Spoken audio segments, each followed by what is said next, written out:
Olá pessoal, aqui é o Alê, tudo bem? Estou me sentindo aqui mega honrado em estar podendo compartilhar com vocês um pouquinho daquilo que Deus colocou no meu coração. Hoje a gente vai falar um pouquinho sobre o livro do profeta Abacuque, um livro que eu amo. É um livro que tem 2 versículos, no mínimo, que são tão usados, são tão pensados, né? São tão repetidos em tantas pregações. E hoje a gente vai tentar entender um pouquinho o contexto, né? O contexto desse livro, o que estava acontecendo com o povo de Deus naquele tempo, né? Por que esse livro é desse jeito? Algumas pessoas começam a ler o livro do profeta Abacuque e ficam desesperados, né? Ficam pensando assim, meu Deus, quanta coisa ruim, quanta coisa difícil. Mas na realidade, é igual eu falo para todo mundo. O Apocalipse, por exemplo. Pessoas leem o livro de Apocalipse e acham que o Apocalipse é um livro sobre juízo, maldade, fim, sofrimento. E na realidade não. Apocalipse é um livro que fala de amor. Ele fala de amor, do amor de Deus pela humanidade. E as revelações carregam o que? A preparação, o cuidado por conta desse amor, né? E Abacuque é um livro que fala de um tempo onde Judá estava vivendo algumas dificuldades, né? Então, foi um livro que foi escrito em dias onde a Assíria tinha sofrido uma queda. A Síria, que dominava tudo, estava em queda, tinha caído, e o Império Babilônico estava surgindo com total força, com total poderio, tomando conta de tudo e de todo mundo. O rei Josias, que tinha já restabelecido alguns princípios bíblicos, alguns entendimentos, né, alguns posicionamentos diante de Deus, ele deu lugar a Jeoaquim, que na realidade começou a inserir a idolatria, falsos princípios diante do povo. E aí você vê um contexto terrível, um contexto de sofrimento, de instabilidade política, de domínio de uma nação estrangeira, de povos estrangeiros, com deuses estranhos, com uma cultura distorcida, né? E aí você vê o povo de Deus no meio disso tudo. Então, se a gente for analisar, no livro de Abacuque relata um momento onde o povo de Deus estava vivendo um cenário de caos. Era tudo caótico, era tudo contrário, era tudo ruim, era tudo assustador. Né? E eu acho incrível que a Bíblia, o tempo passa, mas tudo que a gente aprende continua podendo ser aplicado. O tempo passa, mas as aplicações continuam. Nunca vi algo tão atualizado igual a Bíblia. É incrível. E por que eu digo isso? Porque é muito comum na vida da gente a gente passar por situações onde a gente olha para tudo à nossa volta e pensa, meu Deus, isso é caótico, isso é terrível, isso é difícil demais. Né? E no meio do caos, o livro de Abacuque nos ensina sobre posicionamento. E é sobre isso que eu queria compartilhar com vocês hoje, sobre nossos posicionamentos diante do caos. É inevitável que aconteçam problemas, é inevitável que aconteçam dificuldades. A própria Bíblia diz que nós teríamos aflições, mas deveríamos ter bom ânimo. A gente lendo a Bíblia toda, a gente percebe que o povo de Deus, ele por mais que seja um povo amado, um povo escolhido, um povo separado, um povo que tem uma herança de bênçãos espirituais, materiais sobre a vida deles, mas é um povo que tem também os seus desafios. Né? Sempre, sempre, sempre o povo de Deus foi colocado diante de muitos desafios. E isso segue a nossa vida. Nossa vida familiar, nossa vida profissional, nossos negócios, nossa vida acadêmica, temos todos os nossos desafios. E em alguns momentos esses desafios, eles se assemelham um pouco ao que foi descrito no livro de Abacuque. A coisa estava tão grave, estava tão séria, estava tão horrível, que a gente pensa assim, meu Deus, nesse cenário de caos, não é possível que Ele me ame.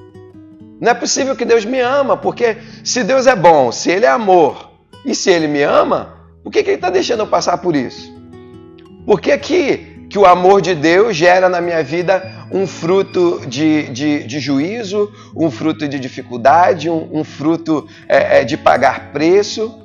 Né? E a gente, quando não entende o que Deus está querendo desenvolver em nós, e aí a gente termina olhando para a nossa vida e a gente não entende, a gente pensa assim, meu Deus, se você é amor, se você me ama, se você me quer bem, por que você está permitindo isso acontecer comigo? Por que eu estou passando por essa adversidade? Por que o caos se estabeleceu diante de mim? E o livro de Abacuque ele é legal por isso. Porque Abacuque, na maioria, são apenas 3 capítulos, mas na maioria do texto colocado nesses 3 capítulos, ao ler, você vai perceber claramente que Abacuque ele se coloca numa posição não daquela pessoa que aceita passivamente, mas de uma pessoa que é questionadora. Né? Às vezes a gente pensa assim, não, Deus é todo poderoso, Ele é dono de todas as coisas, então eu vou aceitar e não vou falar nada. É um posicionamento? Ok, é um posicionamento. Mas Abacuque aqui ele nos ensina o quê? Que não é porque Deus é poderoso que eu não possa questionar, que eu não possa colocar diante dele as minhas dúvidas. Não precisa ser um relacionamento cego. Deus nos chama para um relacionamento real, de pai e filho. Daquele que nos ama, cuida de nós e quer nos ensinar. Mas ele não se exclui no quesito nos responder, nos acalmar o nosso coração, trazer paz.